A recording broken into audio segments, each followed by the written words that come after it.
परवा दुपारी स्टुडिओतून बाहेर पडलो. सोबत माझे 2 सहकारी आणि आम्ही निघालो एका मोहिमेवर.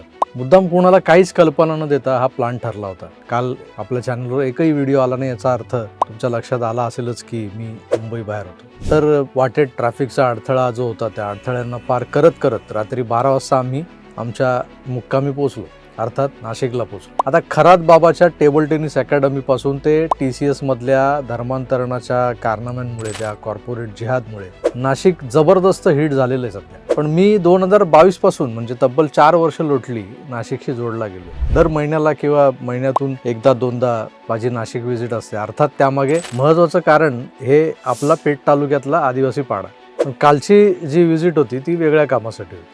नाशकात टेम्परेचरही 40 डिग्रीच्या वर पोहोचलेलं असताना आम्ही काल नाशिक त्र्यंबक रोडवरच्या काही रिसॉर्टबद्दल माहिती गोळा करत होतो. माझे नाशकातले एक मित्र आहेत, ते माझ्यासोबत होते. जी माहिती मला काल मिळाली आहे ना ती प्रचंड धक्कादायक. हे जे काही कॉर्पोरेट जिहादचं मॅटर आपल्यासमोर दिसतंय ते दिसतं तेवढं सोपं साधं सुद्धा नाही आहे. आता या प्रकरणात SIT वगैरे स्थापन झालेली आहे, पण अगदी NIA सुद्धा आता या प्रकरणात उतरली आहे. म्हणजे तुम्ही अंदाज लावा प्रकरणाची पाळंमुळं कितपत खोल गेलेली आहेत.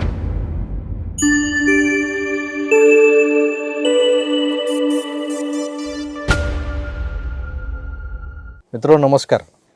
मुंबईहून आपण ठाणे, कल्याण, शहापूर, कसारा अशा नेहमीच्या हायवेनं नाशिकला निघालो तर वाटेत इगतपुरी लागतं, घोटी लागतं, तिकडे शिर्डीकडे जायचा फाटा लागतो आणि अलीकडे समृद्धी महामार्गावर शिरण्यासाठीचा एक फाटा लागतो, ब्रिज खालून जातो आपण. पण लोकांना इगतपुरीबद्दल फार आपुलकी वाटायची काही वर्षांपूर्वी, वाटते आजही.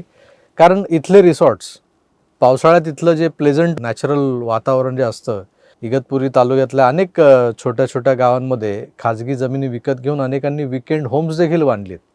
रिसॉर्ट तर आहेतच, महाराष्ट्राच्या राजकारणातल्या बड्या धेंडांची इथं फार्म हाऊसही आहेत. या नेत्यांचा काळा पैसा याच इगतपुरी जवळच्या जमिनीत मोठ्या प्रमाणात रिचवला गेला आहे. पूर्वी इगतपुरीला प्रायव्हेट प्लेस म्हणता येईल इतकी प्रायव्हसी असायची या भागात. लोक आपल्या 2 नंबरच्या भानगडींना इथं घेऊन यायचे आणि मग अख्खा दिवस किंवा एखादी रात्र रंगीन करून त्या झेंगाटाला पुन्हा मुंबईला, पुण्याला किंवा संभाजीनगरला सोडलं जायचं.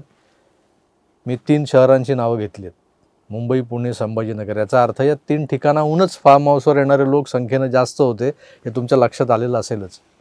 पुढे असं झालं की सर्वसामान्य लोकही इथल्या इगतपुरीतल्या प्लॉटिंग केलेल्या जमिनीत गुंठा 2 गुंठा जमिनी खरेदी करू लागले. मग या सर्वसामान्यांची ही टुमदार घरं तिथं उभी राहिली, छोटेसे बंगले उभे राहिले.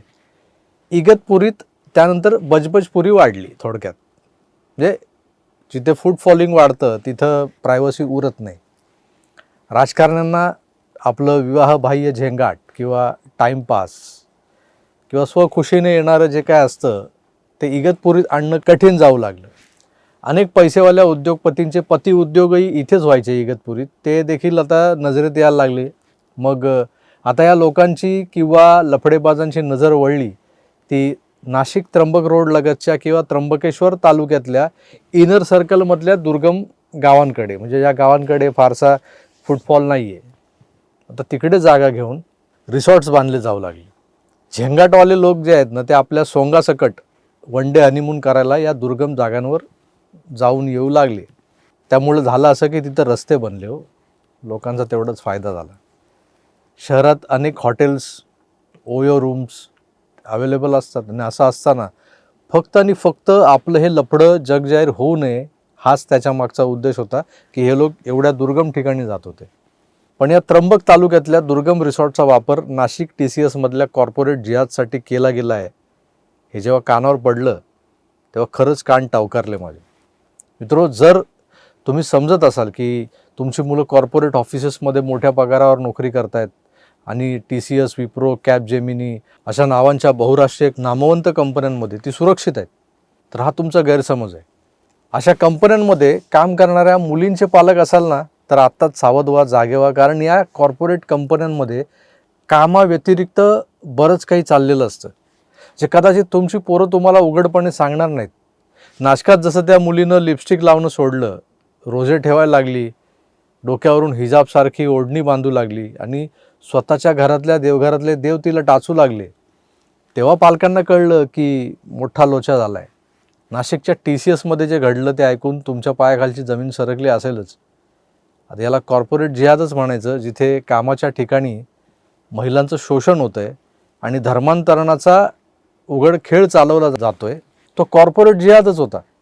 पण त्याही पलीकडे हा खेळ एका वेगळ्या अँगलकडे घेऊन जाणार आहे, ज्यात देशविरोधी देशविघातक शक्ती सरळ सरळ इन्व्हॉल्व होत्या.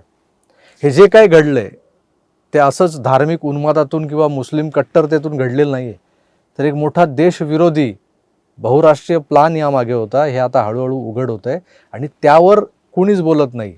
नाशिकच्या TCSमध्ये जबरदस्तीनं धर्मांतर आणि लैंगिक अत्याचाराचे असे काही प्रकार समोर आले आहेत की अख्खं प्रशासन हादरलं आहे. या प्रकरणाच्या सखोल तपासासाठी एक SIT स्थापन झालेली आहे. आणि असं असून देखील दररोज नवनवे आणि भीतीदायक खुलासे होत आहेत. आत्तापर्यंत धर्मांतराचे 11 आणि लैंगिक छळाचे 9 गुन्हे दाखल झालेत. याच्याही पुढे जाऊन आणखीन 3 महत्त्वाचे नवीन गुन्हे लवकरच दाखल होणार आहेत. हे लक्षात घ्या. हा जो आकडा आहे ना 3चा, तो लक्षात घ्या. कारण तपासात समोर आलेली सर्वात धक्कादायक माहिती म्हणजे एका पीडितेला नाशिकच्या त्र्यंबकेश्वर रोडवरच्या एका दुर्गम रिसॉर्टवर नेऊन तिच्यावर वारंवार सामूहिक बलात्कार करण्यात आलेला आहे. या कृत्याचं व्हिडिओ शूट देखील केलं गेलं आहे. मला काल जी माहिती मिळाली आहे ना, त्यानुसार पोलिसांनी या रिसॉर्टच्या CCTVचं जे फुटेज आहे ते जप्त केलेलं आहे. आरोपींच्या मोबाईलचा डेटा देखील रिकवर करण्यात आलेला आहे. नेहमी काय होतं तर धर्मांतरण करण्यासाठी केलेली कृत्य ही सिद्ध होत नाही. त्यांनी सांगितलं असं कर, मग मी तसं केलं, पण पुरावा कुठे आहे तुझ्याकडे? आणि हे भडवे कायद्याच्या कचाट्यातून सुटतात. पण त्यांनी धर्मांतरणाच्या आडून हा जो काही बलात्कार केला आहे ना, त्या बलात्काराचे पुरावे या नराधमांना फासावर चढवण्यासाठी पुरेसे ठरणार आहेत. किती क्रूरपणे या लोकांनी so called white collar job करणाऱ्या तरुणांनी धर्माच्या आडून स्वतःच्या लिंगपिसाट वृत्तीला रिझवलं, आपला कंडू शमवला. पण या भडव्यांचा हा निव्वळ धार्मिक उन्माद नव्हता, तर यामागे एक आंतरराष्ट्रीय दहशतवादी कनेक्शनसुद्धा रिव्हील झालं. हे लक्षात घ्या तुम्ही. गोष्ट दिसते तेवढी सोपी नाही. मी वारंवार सांगतोय, हे प्रकरण फक्त एका कंपनीपुरतं मर्यादित राहिलेलं नाही आहे. याचे धागेदोरे थेट लाल किल्ल्या बाजूला जो काही बॉम्बस्फोट झाला ना, त्या बॉम्बस्फोटातल्या आरोपींशी आणि सध्या मलेशियात बसलेल्या एका जिहादी धर्म उपदेशकाशी म्हणजे जाकीर नाईकशी जोडलेले आहेत. TCS कांडातली मुख्य आरोपी निदा खान, हिला लपवून ठेवणारी डॉक्टर शाहीन आणि तिचे आंतरराष्ट्रीय संबंध आता NIAच्या रडावर आलेले आहेत. निदा खान ही काही नॉर्मल एम्प्लॉई नव्हती, ती एक प्लांटेड एजंट होती या जिहाद्यांची. ही खरं तर पुण्याची आहे. ती TCSमध्ये पोरींना हिजाब घालणं, कलमा पठण करणं आणि नमाज शिकून घेण्यासाठी दबाव टाकत असायची. बीफपासून बनवलेले कबाब कसे टेस्टी असतात तेही नकळतपणे अनेकांना खायला घालून एके दिवशी त्यामागचं खरं कारण सांगून, म्हणजे कशाचं बनवलं होतं हे सांगून, ही हिंदू मुलामुलींना धर्मभ्रष्ट करत होती. आता पोरींना आपल्या जाळ्यात ओढणं आणि त्या पोरींचं ब्रेन वॉश करणं, यासाठी परदेशातून येणारं फंडिंग, या सगळ्यांमधून ही एक प्रकारची ग्रूमिंग गँग चालवत होती. त्या गँगची अक्का ही निदा खान होती. ही हरामखोर बाई निदा खान सध्या बेपत्ता आहे, फरार आहे. ती काही सापडली नाही पोलिसांना. पण काही खात्रीलायक सूत्रांनुसार ती मुस्लिम डेन्सिटी जिथे जास्त आहे त्या पडग्यात, आपल्या भिवंडीजवळच्या पडग्यात किंवा त्या भिवंडी परिसरात कुठेतरी लपली आहे किंवा लपवली गेली आहे याची शंका आहे. जिथून तिला शोधणं म्हणजे गवताच्या गंजीतून सोयी शोधण्यासारखं आहे आणि पोलिसांना ते मुश्किल होऊन बसलेलं आहे. आज या प्रकरणात अटक झालेल्या सर्व आरोपींना न्यायालयात हजर केलं जाणार आहे, जिथं पोलीस त्यांची नवीन गुन्ह्यात कोठडी मागणार आहेत. मी जे 3 नवे गुन्हे मगाशी बोललो होतो ना, ते नेमके कोणते हे देखील आज स्पष्ट होईल. पोलीस कोर्टात सांगतील. पण या एवढ्या क्रूर पण तेवढ्याच प्लॅनिंगने चालवल्या जाणाऱ्या कॉर्पोरेट जिहादला फक्त हे लांडेच जबाबदार आहेत का? या सगळ्या प्रकरणात TCSची HR आणि ऑपरेशन मॅनेजर जी होती ना, अश्विनी चेनानी, या हिंदू बाईची भूमिका देखील संशयास्पद आहे.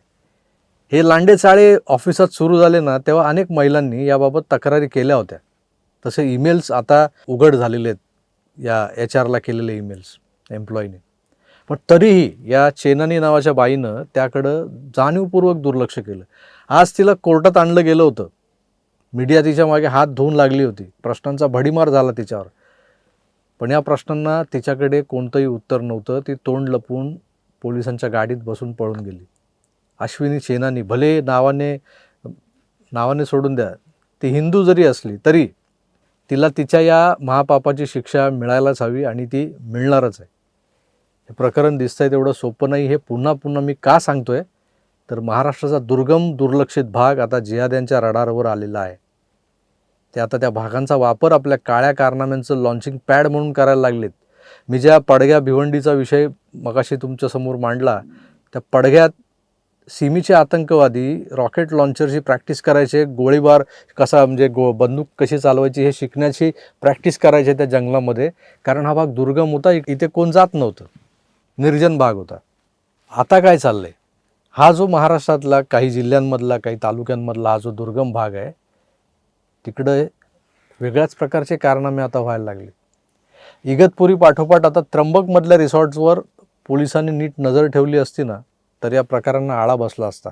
इगतपुरीतल्या बऱ्याच रिसॉर्टवर पोलिसांनी धाडी टाकल्या होत्या मागे, पण सगळीकडेच आता चिरीमिरीचा बोलबाला आहे. हा भ्रष्टाचार ज्या दिवशी संपेल ना त्याच दिवशी खऱ्या अर्थानं या हिंदुस्थानात माझा हिंदू सुरक्षित होईल. नाहीतर आज हिंदुत्ववादी पक्षांच्या सरकारात देखील, या राज्यात हिंदुत्ववादी पक्षांचं सरकार आहे असं बोललं जातं, त्या हिंदुत्ववादी पक्षांचं सरकार असून देखील हिंदूंसाठी बोलणारा, त्यांची योग्य बाजू योग्य त्या मुद्द्यांवर मांडणारा देखील पोलिसांच्या टार्गेटवर आहे. यावरूनच तुमच्या लक्षात येईल, सरकार भलेही तुम्हारी होगी मगर राज हम ही करेंगे. देशाबाहेरून चाललंय सगळं. देशाबाहेरून आपल्या प्रशासनातले काही मोहरे, वजीर, प्यादे, सोंगट्या हे हवे तसे हलवले जात आहेत. त्यामुळे हे बुद्धिबळ जे आहे ना, हे आपल्या सामान्य बुद्धीच्या लोकांच्या बाहेरचं होत चाललं आहे. तुम्हाला जर आकलन होत असेल या सगळ्या परिस्थितीचं तर मलाही समजावा, कमेंट जरूर करा. मी तुर्तास इथेच थांबतो. पुन्हा भेटूच, तोवर आपली काळजी घ्या आणि पाहत राहा आपलं आवडतं यूट्यूब चॅनल आकार DG9. धन्यवाद. नमस्कार.